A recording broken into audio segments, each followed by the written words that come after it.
¿Qué tal? Sean bienvenidos a este primer evento del 2022. Muchas gracias por participar. Este evento lo decidimos titular Primeras Jornadas Virtuales de Minicursos EduLab, en donde a lo largo de 3 días estaremos compartiendo 5 minicursos de diferentes áreas del laboratorio. El día de hoy estamos dando inicio con este evento. En esta ocasión, pues simultáneamente se están transmitiendo 2 minicursos. De pronto pues surgirá esa inquietud de, bueno, me interesan los 2 minicursos y al mismo tiempo no los puedo ver. En ese aspecto no se preocupen porque, bueno, todas estas jornadas van a estar disponibles en nuestro canal de YouTube y en las redes sociales hasta el día 31 de enero, así que no te preocupes, enfócate ahorita en participar en este minicurso. Y pues el día de mañana o incluso más al rato vas a poder consultar también el otro minicurso que simultáneamente se está transmitiendo. Entonces hasta el día 31 de enero vas a poder participar. Es importante mencionar que únicamente a los que estén suscritos al portal EduLab a partir del siguiente mes de febrero podrán descargar sus constancias de participación correspondientes a este evento. En esta ocasión vamos a empezar este evento con la participación de un gran amigo mío y seguramente de muchos de ustedes, el químico clínico David Velasco, quien en esta ocasión nos está compartiendo un minicurso bastante interesante titulado Importancia de la clínica en las parasitosis, en donde pues bueno, él a lo largo de un poquito más de 1 hora nos estará platicando la importancia que tiene tomar en cuenta los signos y los síntomas del paciente para el diagnóstico correcto y oportuno de las diferentes parasitosis. Espero que este minicurso sea de agrado para cada uno de ustedes. Estoy completamente seguro que será de gran utilidad. Y quisiera mencionarles un poquito acerca del portal EduLab. El portal EduLab es un portal o una plataforma que está funcionando desde el año pasado. Quizá muchos de ustedes la conocen e incluso están suscritos a ella. En este portal pues es posible tener acceso mes a mes a diferentes contenidos de las diferentes áreas del laboratorio. Por dar un ejemplo, a lo largo del 2021 se compartieron más de 50 minicursos de las diferentes áreas del laboratorio, en donde pues gran parte y diferentes expertos colaboran con nosotros para enriquecer este portal y poder tener acceso a información actual, a poder obviamente actualizarnos, pero también a poder retomar y estudiar y repasar muchos temas que de pronto a lo mejor se van quedando en el olvido, que de pronto con el paso de los años se nos van olvidando. Entonces a través de todos estos minicursos podemos reafirmar los conocimientos, pero también podemos actualizarnos y aprender nuevas cosas de las diferentes áreas del laboratorio. Te invito a que consultes el enlace que se encuentra aquí arriba en la descripción de este video, o bien le des clic ahí en este link para que puedas accesar a la página en donde podrás obtener mayor información y más detallada referente a lo de qué es el portal EduLab, los costos y algo bien importantísimo. Sabemos que cuando participamos en un minicurso o en un evento como de este tipo, es importante poder obtener una constancia de participación, y dentro del portal EduLab los suscriptores pueden descargar las constancias de participación de cada minicurso en el cual ustedes participen, e incluso de los diferentes eventos que se han llevado a cabo en los últimos años dentro del lab. Por decir un ejemplo, la semana de la hematología, tanto la primera y segunda edición, la semana del uroanálisis, las diferentes jornadas y que hemos organizado a lo largo de los últimos años. Puedes tener acceso ilimitado a todos estos contenidos, y lo mejor aún es que puedes descargar tu constancia de participación. Les reitero, si les interesa y quieren obtener más información, denle clic en el enlace que se encuentra en la descripción del video, y ahí van a poder consultar incluso hasta las preguntas frecuentes. Y en caso de que tengan alguna duda y la información no esté ahí, con toda confianza nos pueden contactar al equipo de EduLab, y con mucho gusto vamos a estar atentos para resolver cualquier duda que les llegue a surgir. Sin más preámbulo, pues nuevamente les doy la más cordial bienvenida a este evento organizado por EduLab, un evento 100% gratuito y virtual. Y pues damos inicio con el minicurso titulado Importancia de la clínica en las parasitosis, con el químico David Velasco. Sean bienvenidos y nos vemos en un ratito más.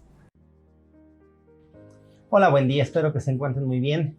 Y pues aquí con todo el gusto de volver a compartir con ustedes acerca de este tema, un tema más de importancia en el área de la parasitología y que pareciera que no tiene mucho que ver con la parasitología y sobre todo pareciera que no tendría mucho que ver con nosotros que estamos a cargo de las muestras, de su manejo, de las técnicas, del diagnóstico parasitológico. ¿Estamos de acuerdo? Pero la verdad es que yo siempre hago énfasis en todos los cursos presenciales y en las pláticas cuando es posible y es referente a de lo importante que es para nosotros como personal de laboratorio conocer la clínica de las diferentes parasitosis. Este es algo que resulta sumamente importante para muchas cosas y vamos a verlo a continuación. Entonces vamos a hablar acerca de la importancia de la clínica en las parasitosis.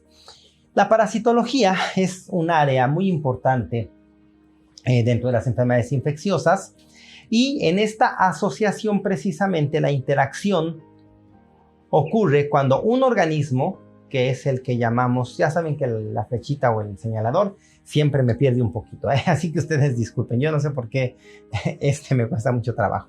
Bueno, reitero, en esta asociación que se da entre los organismos, la interacción ocurre cuando un organismo, que es el que llamamos parásito, vive a expensas de otro que denominamos hospedero y le va a provocar un daño. El parásito va a dañar al hospedero. En esta forma de simbiosis, porque en realidad es una relación simbiótica, pero del tipo parasitismo, porque es una relación entre dos organismos, ¿estamos de acuerdo? Que es el hospedero. Siempre el hospedero va a ser de mayor tamaño y mayor en la escala evolutiva, ¿estamos de acuerdo? Mayor en escala evolutiva con respecto a el parásito. En un sentido estricto de acuerdo a esto, pues podríamos considerar que tanto virus como bacterias, hongos, protozoarios, helmintos y artrópodos, todos son parásitos, considerando que todos le van a causar daño a su hospedero. Los que le causen daño, ¿estamos de acuerdo? Sabemos que hay bacterias que no lo hacen y entonces pues son bacterias comensales, que incluso algunas de ellas pues son necesarias y muy favorables para nuestro funcionamiento, hablando ya de lo que llamamos microbiota habitual, ¿estamos de acuerdo? También dentro de los hongos, tenemos hongos que son microbiota habitual, pero que tienen la característica de poder ser oportunistas y entonces volverse patógenos, ¿estamos de acuerdo? Ok, pero de acuerdo a la situación de los que provocan daño, todos los organismos de estos grupos, pues tendríamos que considerarlos parásitos, ¿estamos de acuerdo? Sin embargo, para facilitar el estudio y la sistematización de la parasitología, donde se considera esta a la parte de la biología cuyo objeto es el estudio del parasitismo que producen particularmente protozoarios, helmintos y artrópodos, se les ha denominado a estos particularmente parásitos, ¿estamos de acuerdo? Y bueno, en términos generales es lo que vamos a considerar. Si estos organismos, los organismos de estos tipos, protozoarios, helmintos y artrópodos, son capaces de inducir enfermedades en animales, pues bueno, el campo de investigación se extiende hacia la parasitología veterinaria e incluso si pueden generar enfermedades en vegetales, se extiende hacia todo lo que es el estudio de las plantas, ¿estamos de acuerdo? Puede provocar enfermedades en plantas. Entonces, esto ya nos lleva a un campo todavía mucho más extenso. Es decir, tenemos parásitos de plantas, parásitos de animales y parásitos de animales superiores y entre ellos el hombre. ¿Estamos de acuerdo? Ok. Las enfermedades parasitarias en términos generales son un gran grupo, como dice aquí, heterogéneo de trastornos que pueden afectar de manera directa o indirecta a todos los órganos, aparatos y sistemas. Y esto es algo muy importante que nosotros debemos de considerar, muchachos.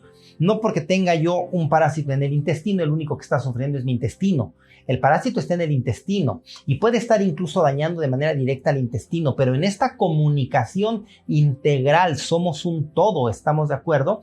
El daño del intestino va a repercutir en otros órganos, en otros aparatos, en otros sistemas, en otras funciones, ¿estamos de acuerdo? Ya sea por la deficiente nutrición que se va a producir, por la depresión de la absorción, por el daño del intestino, porque el parásito nos roba nutrimentos, medicamentos, ya sea porque esta situación pues va a generar problemas, por ejemplo, como una anemia. Esa anemia pues no se queda nada más como anemia, estamos de acuerdo, de decir, bueno, por la desnutrición, el sistema hematopoyético es el que está sufriendo, sino al haber anemia, toda la economía va a tener repercusiones. Esto es algo muy importante que nosotros debemos siempre de considerar, por favor. ¿Estamos de acuerdo? En esta situación, pues esto ocasiona que la clínica de las enfermedades parasitarias sea muy compleja y además sea en la mayoría de los casos inespecífica. ¿Estamos de acuerdo? La clínica de las parasitosis, entonces podemos abordarla en relación a los síndromes que se producen. ¿Qué es un síndrome? Pues un síndrome es un conjunto de signos y síntomas que se dan juntos y tienen una base fisiopatológica común, pero el manejo genérico para estos es de diferentes formas. ¿Estamos de acuerdo? Porque obedece a diferentes causas. ¿Estamos de acuerdo? Dentro de la clínica de las parasitosis, los diferentes síndromes que podemos nosotros encontrar, pues son el síndrome diarreico, el síndrome disentérico, el síndrome convulsivo, el síndrome anémico, el síndrome miopático, el síndrome hipereosinofílico, el síndrome febril, los síndromes respiratorios que pueden ser muy diversos también y el síndrome esofágico. Y podemos tener algunas manifestaciones particulares como son el eritema migratorio a nivel de piel, dolor abdominal, prurito, desnutrición, síndromes cardíacos, visceromegalias y enfermedad fetal.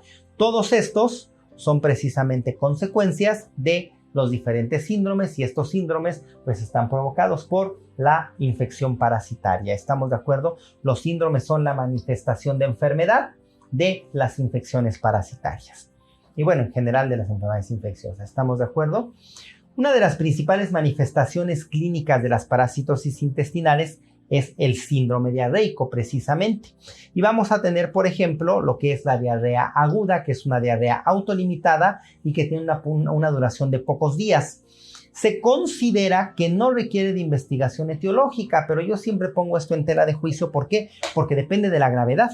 Una diarrea aguda es que hoy tengo diarrea, es que mañana tengo diarrea, es que pasado mañana tengo diarrea, pero ya se me está quitando, ¿sí? Ya a lo mejor al cuarto día ya no tengo diarrea, bueno, pues se te quitó y es un proceso que, bueno, finalmente no supimos qué fue lo que la provocó, pero ya se quitó, ya se controló, no hay problema, fue un cuadro agudo. Pero ¿qué tal si llevo un día, 2 días con diarrea y literal tengo 20 evacuaciones líquidas al día? Pues obvio que eso ya me lleva a estar obligado a investigar cuál es la causa de esa diarrea tan severa. ¿Estamos de acuerdo? Porque puede comprometer de manera importante la salud o hasta la vida del paciente. Entonces, depende de las condiciones individuales de cada uno de los diferentes casos. Solo se considera que se justifica la investigación etiológica de la diarrea bajo condiciones especiales, que serían las que acabamos de mencionar. ¿Estamos de acuerdo? Y se considera que en una diarrea aguda solo se debe de vigilar la evolución y cuidar la deshidratación, es decir, manejar al paciente con soluciones de electrolitos para controlar la pérdida de agua. ¿Estamos de acuerdo? Para mantener la hidratación. Y hablando de hidratación, salucita. Ok.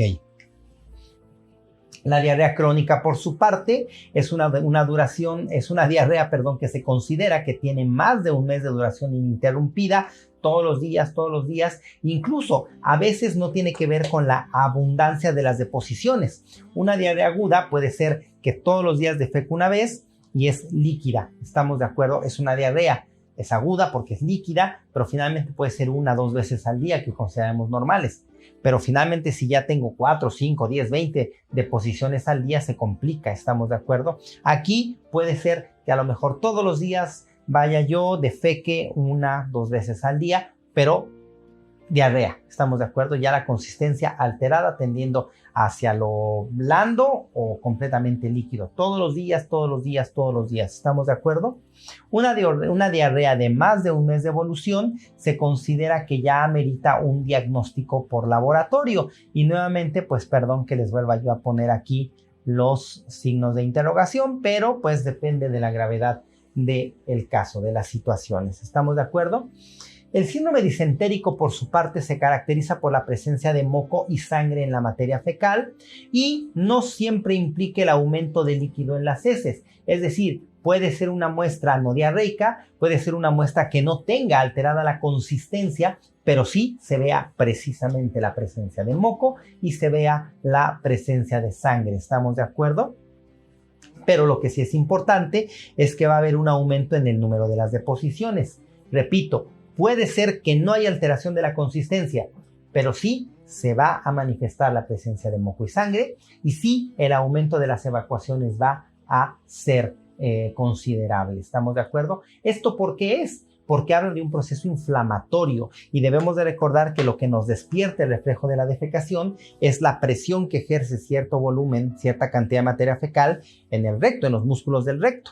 Pero si esto está inflamado, pues prácticamente se ejerce una presión del tejido sobre sí mismo y esto pues aumenta el deseo de defecar. ¿Estamos de acuerdo? Entonces va a aumentar las deposiciones y a veces defecamos poquitito y nos quedamos con ganas. Entonces viene el tenesmo y como tenemos la sensación de que no hemos terminado de defecar, de que tenemos todavía materia fecal en el recto, pues entonces viene el pujo y estamos pujando y pujando y pujando porque sentimos que no hemos terminado de defecar, pero en realidad es el propio tejido que está haciendo presión sobre sí mismo. Y puede ser que, repito, pues defequemos unos cuantos pedacitos de materia fecal. ¿Por qué? Porque no se ha llegado a concentrar la cantidad suficiente para que nosotros tengamos una defecación en cantidad normal, pero sí tenemos ya la sensación del reflejo. ¿Estamos de acuerdo? El reflejo de la defecación. En ocasiones puede presentarse solamente moco sin sangre y es lo que llamamos disentería blanca. Y esto pues implica el involucramiento del colon en el proceso patogénico de manera casi primordial.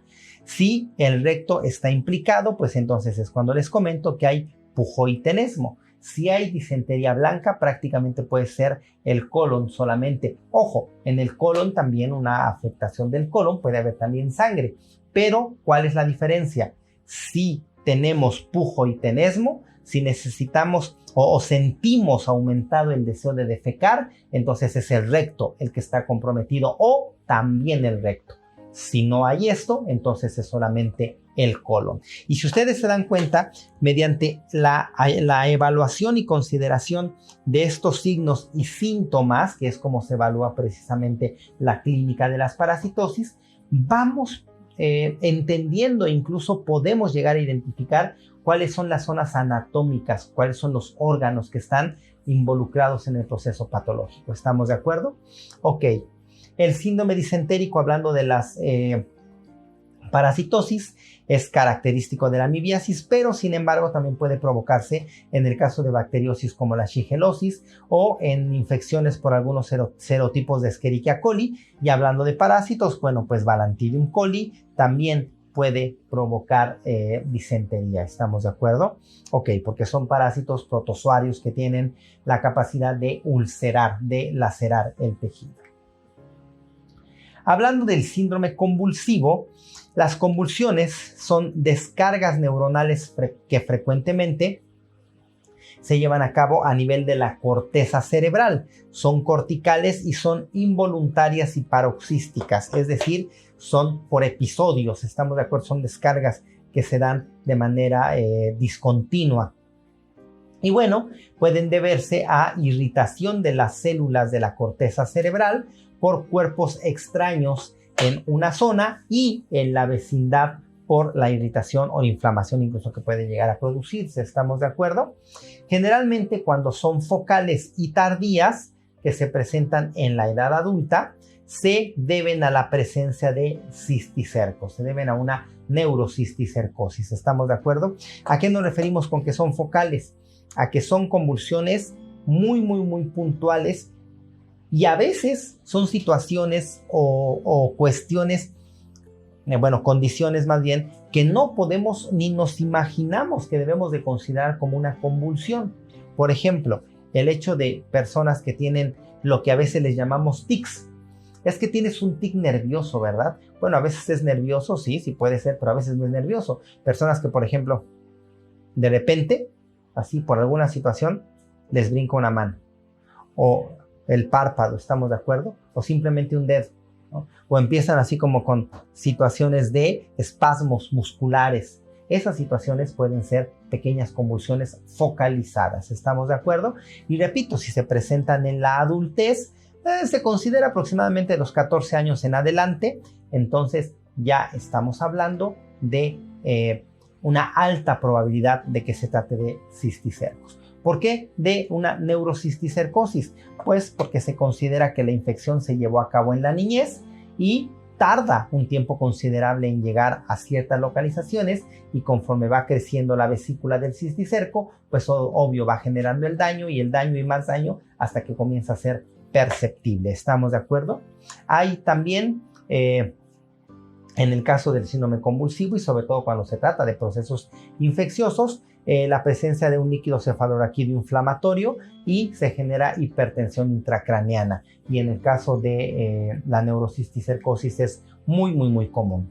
Hablando del síndrome anémico, este está provocado por parasitosis generalmente a nivel intestinal, es lo más frecuente, ¿estamos de acuerdo? Y las anemias o el síndrome anémico que se presenta es de diferentes tipos, pero generalmente el más común, el más frecuente es el de tipo carencial. ¿Estamos de acuerdo? Ya sea por deficiencia de hierro o ya sea por deficiencia de vitamina B12 y ácido fólico o ácido fólico, que son precisamente moléculas absorbidas por los parásitos, y pueden ser una gran variedad de parásitos. Por ejemplo, los tricocéfalos, que son hematófagos, se alimentan directamente de sangre. Las uncinarias también, por ejemplo, Diphyllobotrium latum y las diferentes especies de Diphyllobotrium que consumen de manera importante la vitamina B12. Giardia, por ejemplo, que utiliza el hierro de una manera muy importante. ¿Estamos de acuerdo? Y además, en el caso de Giardia, pues genera una mala absorción general, que además no solamente nos depleta la ingesta de hierro y nos puede generar una anemia por deficiencia de hierro, sino incluso la absorción de aminoácidos. Por lo tanto, puede haber depresión en la síntesis de proteínas, y bueno, estas situaciones van, como ustedes se pueden ir dando cuenta, si van enlazando y correlacionando todo esto, pueden ir generando cuadros cada vez más graves. ¿Estamos de acuerdo?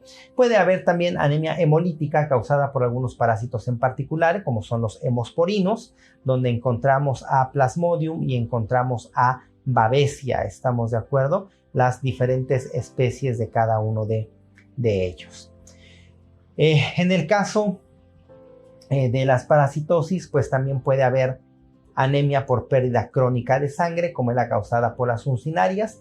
Anteriormente mencionamos a los tricocéfalos, a Trichuris trichiura, pero bueno, finalmente es mucho más importante, mucho más grave la anemia provocada por las uncinarias, porque la cantidad de sangre que consumen las uncinarias por cada individuo es mucho más alta.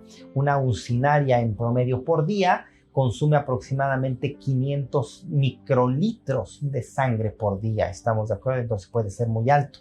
¿Qué es lo que pasa con un síndrome anémico ya de cierta severidad? Bueno, pues entonces empiezan a aparecer otros signos y otros síntomas que debemos de considerar y que pueden ser completamente aparte de la infección parasitaria. ¿Estamos de acuerdo? La uncinariosis me va a dar malestares por el proceso inflamatorio, por la hemorragia que me está produciendo a nivel intestinal, a nivel digestivo, y voy a tener dolor, voy a tener distensión, voy a tener diarrea. Pero si de repente ya empiezo, por ejemplo, con palidez, con astenia y adinamia, pues entonces eso ya se debe no a la parasitosis, ¿estamos de acuerdo?, sino a lo que está provocando la parasitosis. La parasitosis de manera directa en el intestino, el proceso inflamatorio y todo es por la presencia del parásito, pero esto es lo secundario a la presencia del parásito y es una respuesta orgánica. ¿Estamos de acuerdo? Y además a distancia, porque mientras las uncinarias, los tricocéfalos, Giardia, Diphyllobotrium están en el tubo digestivo, estos están reflejando su presencia a nivel de tejido hematopoyético. ¿Estamos de acuerdo? Puede haber, por ejemplo, de una forma más marcada una palidez amarillenta en el caso de la difilobotreosis. ¿Por qué? Porque pues finalmente la difilobotreosis provoca una anemia macrocítica que sabemos que tiene un componente también hemolítico. ¿Estamos de acuerdo? A nivel intramedular de manera importante. Y bueno, en el caso de las infecciones por los hemosporinos, por el grado de hemólisis también, en este caso intravascular, porque hay lisis de los eritrocitos en los vasos sanguíneos, pues también se genera esta palidez amarillenta de los tegumentos, estamos de acuerdo, esta ictericia. Hablando del síndrome miopático, bueno, pues este es característico de la infección, por ejemplo, por trichinela de manera más importante, pero también hay otros parásitos que tienen la capacidad de invadir el músculo estriado, como por ejemplo sarcocistis. Sarcocistis podemos encontrarlo también en el músculo esquelético y va a generar un cuadro muy parecido, aunque tal vez no tan severo, pero también depende de qué, depende del grado de la parasitosis. No es lo mismo que yo tenga una que otra trichinela por ahí en mis músculos, a que tenga yo pues miles y miles de cuerpos de Mesher en toda la distribución del músculo esquelético en mi cuerpo. ¿Estamos de acuerdo? Depende también de la gravedad de la parasitosis y pues por lógica del parásito que esté involucrado. ¿Estamos de acuerdo? Bueno, pues el síndrome miopático cursa con dolor muscular, cursa con fiebre y característicamente con una eosinofilia muy importante. ¿Estamos de acuerdo?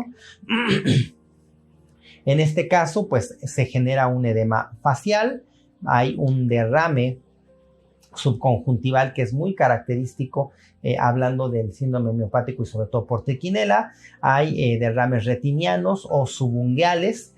Y esto, bueno, pues está precedido de un dolor abdominal. Entonces, esto nos va orientando precisamente a que puede tratarse de una triquinelosis. ¿Por qué? Porque cuando nosotros ingerimos la carne con cocción deficiente y que tiene las células nodriza infectadas con larvas musculares de trichinela, estas se liberan del tubo digestivo, desarrollan hasta adultos, copulan, los machos mueren y son eliminados, las hembras finalmente producen estas larvas que van a penetrar a través de la mucosa y se van a ir a los vasos sanguíneos para disemitarse y poder infectar pues prácticamente todas las localizaciones de músculo esquelético. ¿Estamos de acuerdo? Entonces, ¿dónde comienza el cuadro? Comienza aquí. Entonces, tengo estas alteraciones de dolor muscular, tengo el edema facial, tengo los derrames en la retina, derrames subunguales, tengo estas situaciones que previo a esto que estoy padeciendo, a esto que estoy manifestando, tuve problemas digestivos, tuve dolor abdominal, diarrea, tuve náuseas, vómitos, estreñimiento, distensión.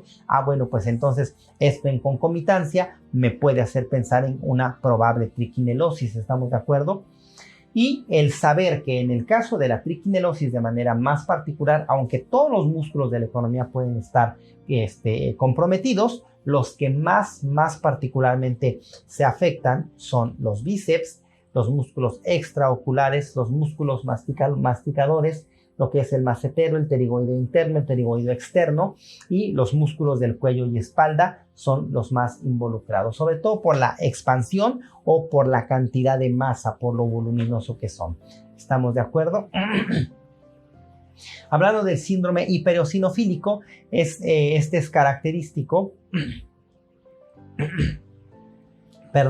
de ciertas parasitosis y bueno, se manifiesta por la presencia de una eosinofilia muy exacerbada y bueno, se da en parasitosis donde el organismo está en contacto con el sistema inmunológico. ¿Estamos de acuerdo? La presencia del síndrome hipereosinofílico obliga a realizar búsqueda de estos parásitos particulares que les mencionaba y sobre todo estamos hablando de helmintos tisulares migratorios, ya sea helmintos que como parte de su ciclo biológico hagan una migración temporal y lleguen a una localización, en este caso particularmente intestino, hablando de las uncinarias, hablando de Strongyloides stercoralis, hablando de Ascaris lumbricoides, donde repito, la migración es temporal, ¿estamos de acuerdo? O de aquellos que se encuentren migrando permanentemente, como por ejemplo son las larvas o los estadios juveniles de Toxocara canis en el síndrome de larva migrans visceral, como puede ser el síndrome de larva migrans visceral, pero por natostoma, una fasciolosis, una paragonimosis, pues también me van a generar hipereosinofilias. ¿Estamos de acuerdo? Ok. Hablando del síndrome febril, bueno, pues esta es manifestación de muchas enfermedades. De hecho, el síndrome febril es el más inespecífico de todos los síndromes porque hasta por un día de ejercicio así muy extenuante nos puede dar fiebre. ¿Estamos de acuerdo? Entonces es muy inespecífico. pero característicamente los parásitos que infectan las células sanguíneas causan cuadros febriles que además van a tener patrones muy específicos. Ya sabemos las fiebres tercianas, las fiebres cuartanas y las diferentes características. En el caso, por ejemplo, de Plasmodium noblesi, fiebre todos los días, ¿estamos de acuerdo? De acuerdo a la zona de residencia o zonas que visitaron los pacientes, es obligatorio buscar a estos parásitos, pero sí de inicio, es en lo primero en lo que hay que pensar. Y además, si nosotros consideramos que el paciente tiene cuadros febriles y que además el paciente viajó a estas zonas, o vive en zonas endémicas de estas parasitosis, pues entonces es bastante conveniente solicitar una citometría hemática para ver si el paciente ya comenzó a cursar con el cuadro de anemia, ¿estamos de acuerdo? Y solicitar una química sanguínea para ver si el paciente tiene elevada la bilirrubina indirecta y entonces podamos considerar que hay hemólisis. Entonces todo esto en conjunto nos va permitiendo orientarnos hacia incluso cuál es o cuáles, cuando menos, son los parásitos involucrados en el padecimiento. ¿Estamos de acuerdo? Hablando de los síndromes respiratorios, estos están caracterizados por la presencia de infiltrados pulmonares, infiltrados de células de la respuesta inmune, células inflamatorias. Frecuentemente este se produce por parásitos cuando hay eosinofilia asociada y, pues obvio, estos infiltrados a nivel del pulmón generalmente tienden a ser por eosinófilos. Y esta situación, esta condición, estos infiltrados son radiológicamente visibles, ¿estamos de acuerdo?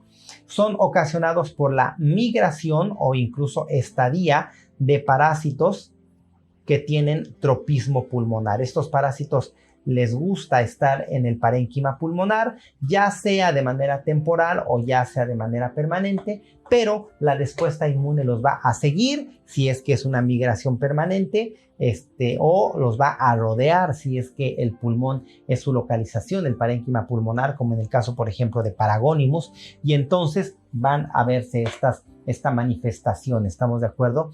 Estos infiltrados de manera evidente. Hablando del síndrome esofágico, esta es característica de la enfermedad de Chagas, incluso junto con otras visceromegalias, y se presenta como un megaesófago con dificultad para la deglución, ¿sí? Y puede confundirse con la acalasia y se diferencian por mediciones manométricas de la presión a nivel del órgano, y eso es lo único que me puede hacer el diagnóstico diferencial. ¿Estamos de acuerdo? Vean ustedes cómo aquí se va distendiendo. Este es un esófago más o menos normal. Aquí vean cómo se va distendiendo. Y en términos generales, más o menos, el esófago en realidad tiene pues el diámetro del dedo meñique. Ese es prácticamente el diámetro del esófago. Puede distenderse, sí, claro, para dar paso al bolo alimenticio. Pero sin embargo, puede llegar a ocupar una gran, de verdad, porción. Una gran parte, vamos, de la cavidad torácica, que es por donde transita. El eritema migratorio implica la presión de lesiones eritematosas, que es eritematosas, lesiones enrojecidas, ¿estamos de acuerdo? Que pues van cambiando de posición en el transcurso de horas o en el transcurso de días, y esto nos sugiere la presencia de helmintos migratorios. ¿Estamos de acuerdo?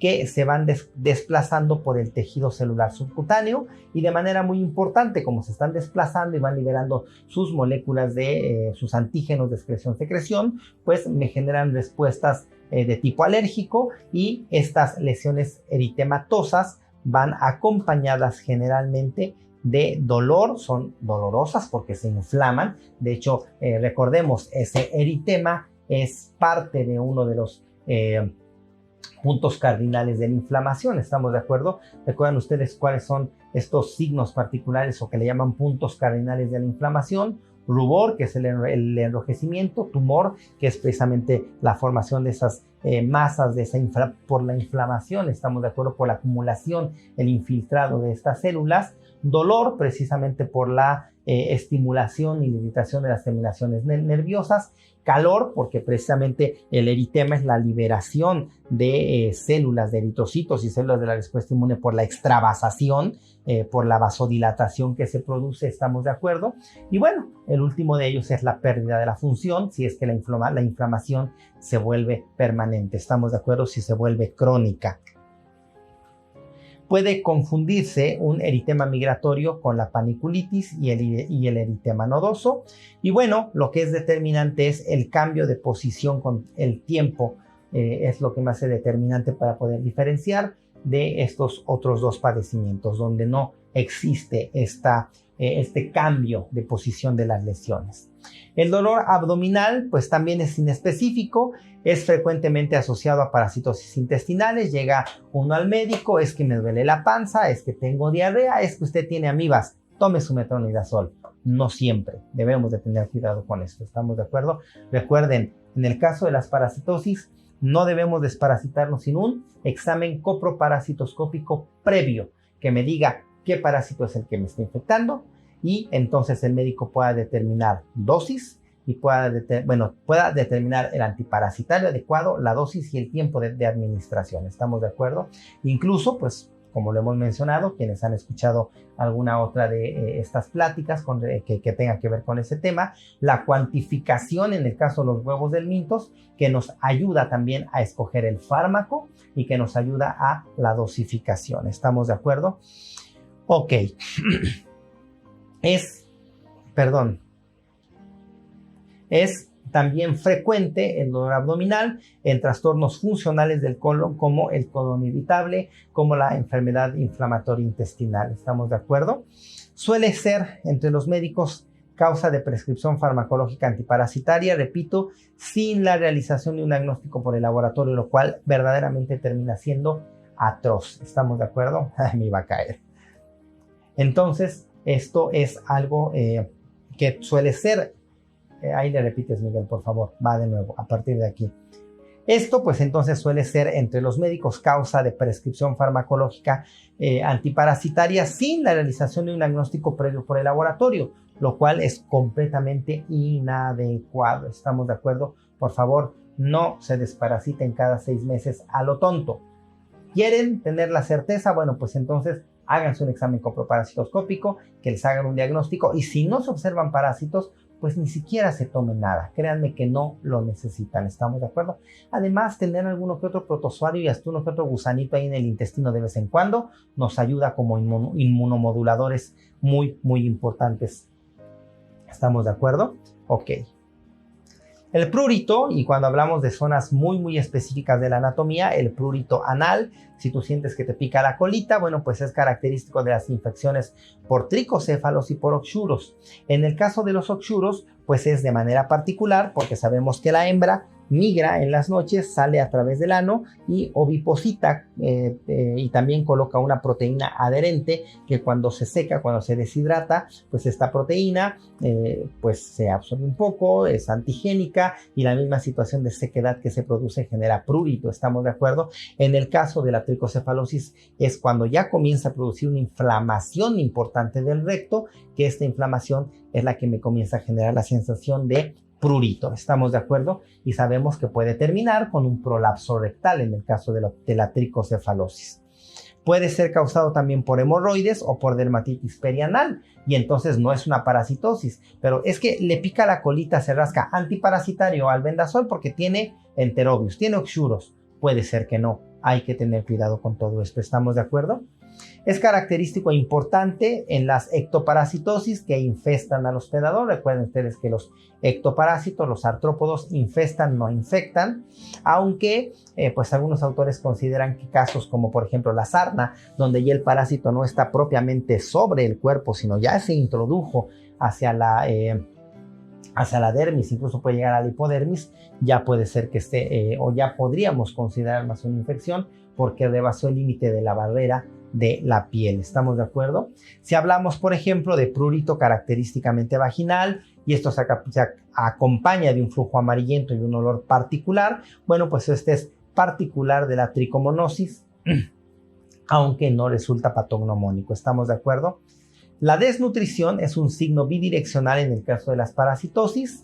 Una parasitosis, que es lo que les mencionaba cuando hablábamos de Giardia, del Filobotrium, de la anemia, o sea, puede estar en una infección intestinal que pase a una desnutrición que genera una anemia y posteriormente toda la economía sufra el efecto de la anemia y la desnutrición, ¿estamos de acuerdo? Hipoproteinemias y toda una serie de cosas que finalmente van a afectar a toda la economía del cuerpo, no solamente al intestino donde está el parásito.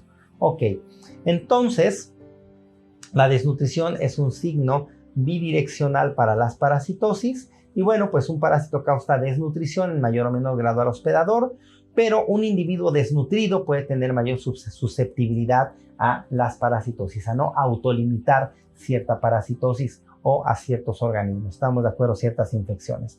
Y pues bueno, en términos generales debemos de considerar que esto es siempre una relación entre dos organismos. Repito, puedes tener, bueno, lo he dicho en otras ocasiones, puedes tener un parásito que sea poco virulento, pero si la condición del hospedador es muy mala en cuanto a su desnutrición, en cuanto a inmunosupresión que tenga por esto, pues el parásito va a tener muchas posibilidades de hacer mucho daño, ¿estamos de acuerdo? Si eres un parásito muy virulento, pero el paciente esté en óptimas condiciones inmunológicas, nutricionales, fisiológicas, bueno, pues entonces puede ser que tardes mucho tiempo en hacerle daño, ¿estamos de acuerdo? O a lo mejor nunca se lo hagas y te van a detectar y te van a erradicar. Esas son las condiciones, ¿estamos de acuerdo? Hablando de los síndromes cardíacos, pues puede haber afectación cardíaca en casos de la enfermedad de Chagas de manera muy importante, generándose una cardiomegalia, que es una miocardiopatía dilatada, acompañada de trastornos de la conducción a través del haz de His y los demás puntos de conducción cardíaca que hacen que el corazón funcione como un sincicio. Va a haber, por lo tanto, arritmias, tromboembolias y la tripanosomosis debe de ser considerada como diagnóstico diferencial siempre que se presente este síndrome cardíaco. ¿Estamos de acuerdo? Vean ustedes, aquí tenemos un paciente. Vean ustedes el corazón que debe de ser del tamaño aproximadamente de un puño. Vean cómo está ocupando una gran proporción, ¿sí?, de todo lo que es la cavidad torácica. Y vean ustedes este corazón donde prácticamente las paredes en esta zona del ápex, del ápice del corazón y aquí en los ventrículos se han adelgazado mucho, ¿sí?, mientras que otras paredes se han engrosado en una pues cantidad importante. ¿Estamos de acuerdo? Precisamente por la hipertrofia de los miocardiocitos. Trichinella también tiene la capacidad de invadir músculo cardíaco y puede ocasionar miocarditis y taquiarritmias con una insuficiencia cardíaca también importante. Y de hecho se considera, o se ha encontrado más bien, que los casos fatales de infección por triquinelas y de triquinelosis se deben precisamente precisamente a la invasión de miocardio.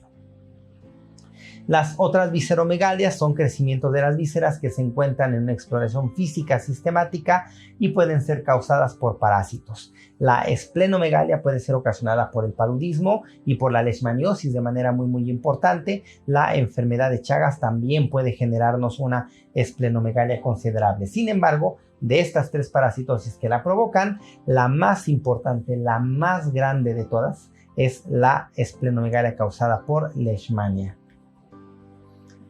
La esplenomegalia puede ser tan intensa que se puede confundir con una leucemia mieloide crónica, que es otro padecimiento no infeccioso, donde el vaso crece de una manera sumamente importante. ¿Estamos de acuerdo? Mientras que por su parte puede haber hepatomegalia en los abscesos hepáticos amibianos sin delimitación de los bordes. Vean ustedes, aquí tenemos un absceso. Todo esto es el parénquima hepático, ¿estamos de acuerdo? Y esta zona que se ve hipodensa, como se le llama, pues es literalmente un licuado de hígado. La enfermedad de Chagas puede cursar también con megacolon, que afecta la función intestinal y de manera muy importante genera alteraciones para defecar, obvio incluso para comer en un momento dado por la alta constipación. Vean ustedes el tamaño de este colon. Son cuadros bastante severos. Hablando de la enfermedad fetal, pues Toxoplasma es el que mayormente la produce. Produce afectación intrauterina, es decir, del producto desde la vía intrauterina, y puede provocar abortos espontáneos y puede provocar enfermedades muy diversas, pero muy importantes, porque puede llegar a afectar el sistema nervioso central y generar una hidrocefalia, que puede llegar a situaciones fatales para el producto. Un niño con hidrocefalia, vean ustedes, un neonato con este cuadro, vean ustedes cómo hay prácticamente una afectación muy importante de lo que son los globos oculares, y pues esto compromete de manera muy importante la vida de los pacientes. El linfedema es una manifestación que se da en el caso de las filariosis, porque la predicción de las filarias es estar dentro de los vasos linfáticos. Esto lleva a su obstrucción y entonces genera el linfedema. ¿Qué es esto? Pues es la extravasación de la linfa, que por gravedad se va a ir sobre todo a las extremidades inferiores y va a generar edemas que van a convertirse posteriormente en anasarcas, y después va a generar deformaciones, pues literal, como lo dice aquí, monstruosas de estas estructuras, de estas extremidades inferiores, y se va a generar el cuadro que denominamos elefantiasis. ¿Por qué se llama así? Pues que verdaderamente se semejan el grado de deformación de las extremidades inferiores a las extremidades de los elefantes, ¿estamos de acuerdo? De los paquidermos.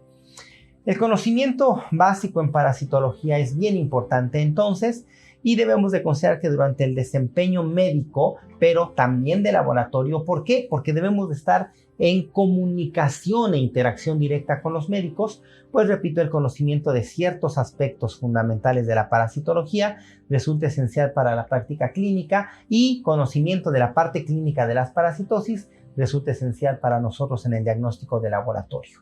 No podemos dejar de lado, no podemos olvidar nunca la importancia de la tríada ecológica, que no es otra cosa más que la interrelación del hospedero, la interrelación del parásito con su hospedero unidos en el medio ambiente. ¿Estamos de acuerdo?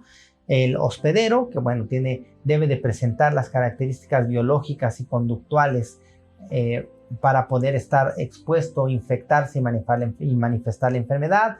Debe tener una susceptibilidad individual, que puede ser inmunológica o hasta genética.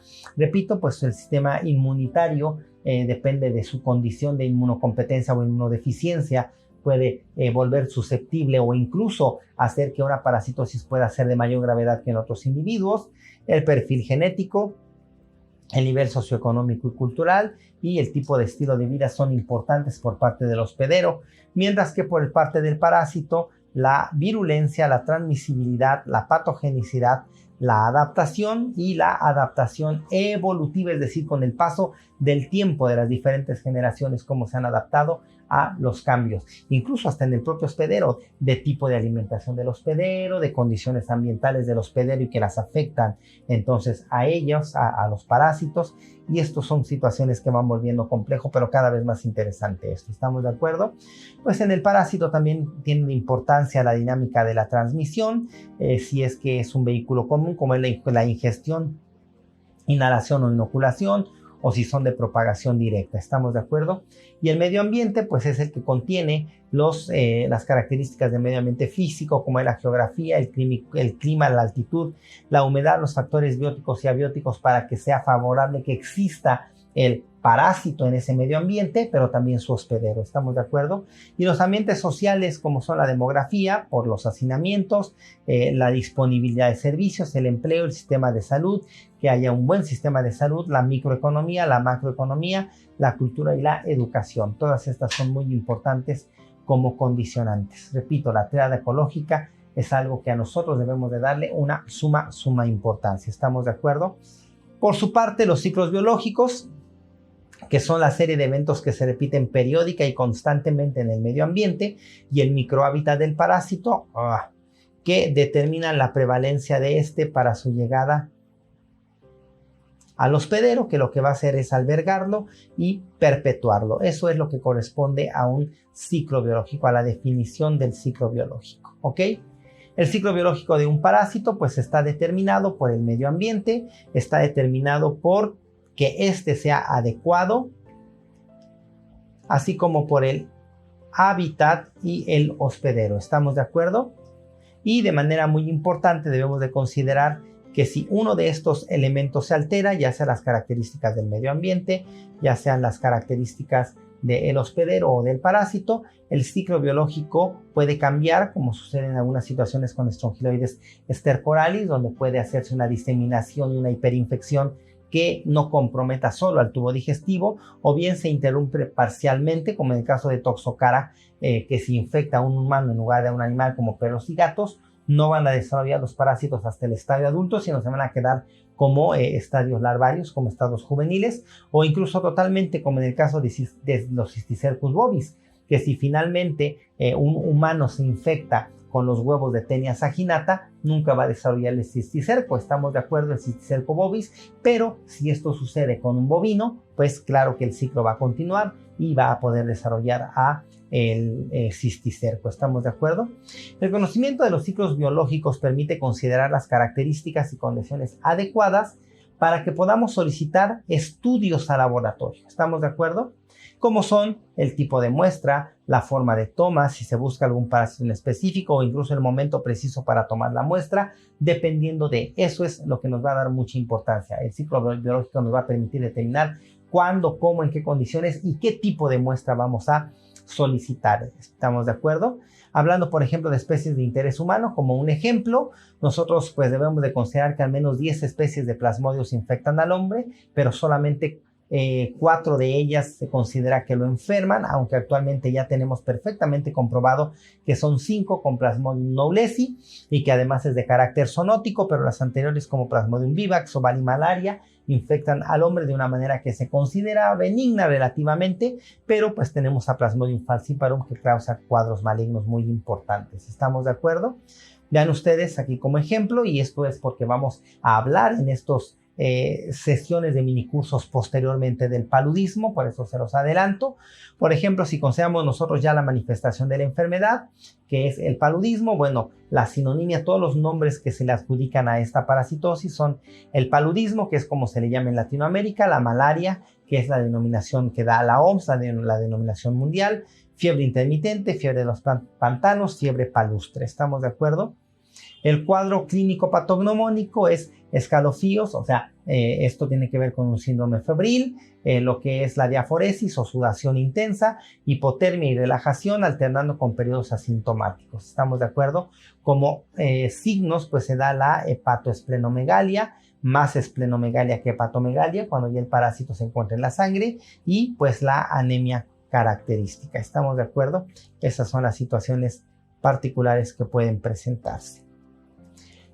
El paludismo, nosotros debemos de considerar que la infección por parásitos del paludismo pueden dar por resultado una amplia variedad de síntomas que varían desde ausencia de síntomas, desde ser asintomáticos a tener síntomas leves o hasta graves que puedan provocar la muerte. ¿Estamos de acuerdo? El paludismo puede clasificarse como no complicado o grave o complicado. ¿Estamos de acuerdo? Perdón. En general, el paludismo es una enfermedad curable si se diagnostica y se trata con prontitud y de manera correcta. Y para que se pueda tratar de manera correcta, nosotros como laboratorio tenemos que decir que la infección es por Plasmodium y además la especie de Plasmodium de que se trata. ¿Estamos de acuerdo? Y los estadios del parásito que se encuentren en la muestra. El paludismo no complicado se debe a Plasmodium vivax, a Plasmodium malaria y a Plasmodium oval, mientras que el paludismo grave se debe a Plasmodium falciparum y a Plasmodium knowlesi. ¿Estamos de acuerdo? ¿Qué situación nos encontramos nosotros cuando hablamos del paludismo? ¿Cuál es la sospecha clínica que tiene el médico? Bueno, pues el médico puede pensar que se trata también o en vez de paludismo de una fiebre amarilla, de una fiebre tifoidea o paratifoidea, de un absceso hepático por la hepatomegalia que se presenta al inicio, una hepatitis, una fiebre recurrente, una pielonefritis, una brucelosis, una tuberculosis, dengue, leishmaniasis visceral o cualquier otro tipo de proceso séptico. ¿Estamos de acuerdo? Y las complicaciones que se pueden producir con el paludismo son meningitis, septicemias, hepatitis fulminante, leptospirosis, fiebres hemorrágicas, trypanosomosis y encefalitis viral. Esto pues obvio tiene que ver con la condición de que se van a generar paroxismos palúdicos, que son estos picos febriles que van a estar dados por la liberación de los parásitos de los eritrocitos, y cuando se liberan a la circulación, la respuesta inmune que los detecta es lo que provoca precisamente estos cuadros febriles. ¿Estamos de acuerdo? Y pues obvio, finalmente, de acuerdo al ciclo biológico, nosotros sabemos que se debe de considerar la toma de una muestra de sangre, principalmente sangre capilar, y eso nos va a llevar a la identificación de los diferentes estadios del parásito que debemos de reportar. ¿Estamos de acuerdo? En consideración de la correlación de la clínica con el diagnóstico, bueno, pues es importante realizar siempre el diagnóstico etiológico. Y este es cuando logramos identificar no solo la enfermedad, sino la causa de esta al conocer el agente causal, si es infeccioso, o el defecto molecular, si se trata de otro tipo de padecimiento. ¿Estamos de acuerdo? Y pues bueno, en términos del diagnóstico, siempre es importante considerar que el médico que hace el diagnóstico clínico debe de apoyarse del diagnóstico de laboratorio. ¿Estamos de acuerdo? Porque entre la información que aporte el diagnóstico clínico y la información que aporte el diagnóstico de laboratorio, vamos a lograr hacer un diagnóstico diferencial. Y una vez hecho el diagnóstico diferencial, podemos llegar a el diagnóstico etiológico, a decir, se trata de tal parásito, tal microorganismo. ¿Estamos de acuerdo? Y pues bueno, de manera importante considerar que el médico no se debe de precipitar. Es muy importante que aprenda a esperar el resultado de laboratorio para administrar tratamiento. ¿Estamos de acuerdo? Y bueno, pues en el caso del laboratorio debemos de considerar que nosotros solos no podemos. Si necesitamos información como pueden ser los datos clínicos del paciente, tenemos que solicitarlo. Tenemos que hacernos amigos de los médicos y trabajar con ellos. ¿Estamos de acuerdo? Y obvio, lograr que ellos trabajen con nosotros. Tenemos que, bueno, las ventajas del diagnóstico etiológico, de saber cuál es la causa puntual de la enfermedad, pues es confiabilidad y seguridad diagnóstica, es que se puede hacer o lograr una precisión terapéutica, administrar el medicamento específico, el manejo del médico adecuado, el pronóstico y expectativas se van a considerar en esa situación, y la prevención y enseñanza a la gente para poder prevenir las parasitosis. ¿Estamos de acuerdo? Vamos entonces a considerar la importancia, la verdadera importancia de estas parasitosis. Vamos a considerar entonces la importancia, la verdadera gran importancia de estas parasitosis y sus manifestaciones como algo que nosotros en el laboratorio debemos de conocer. Pues espero, como siempre, que les resulte de interés, que les resulte de utilidad, y pues estamos por aquí para seguirnos encontrando primeramente. Muchísimas gracias. ¿Qué tal? Quiero agradecerte por tu participación en nuestro primer minicurso de nuestras jornadas virtuales, sin dejar de darte las gracias por tu tiempo invertido. Espero que haya sido de tu agrado. Y si fue así, déjame informarte que Edulab cuenta con un portal donde ofrece minicursos todo el año. El año pasado, para que te des una idea, tuvimos alrededor de más de 50 cursos de las diferentes áreas de laboratorio clínico. Y los alumnos que estaban inscritos en este portal pudieron descargar su constancia de cada uno de estos minicursos. ¿Te interesa? ¿Verdad que suena muy bien? Puedes aprender en línea a tu tiempo y mensualmente se va actualizando estos minicursos, y además puedes obtener tu constancia. Si quieres saber más sobre costos, beneficios de este portal, te invito a que hagas clic en el enlace que se encuentra en la descripción de este videito. Por nuestra parte es todo. De parte del equipo de Edulab te mandamos un fuerte abrazo y nos vemos hasta la próxima. Bye bye.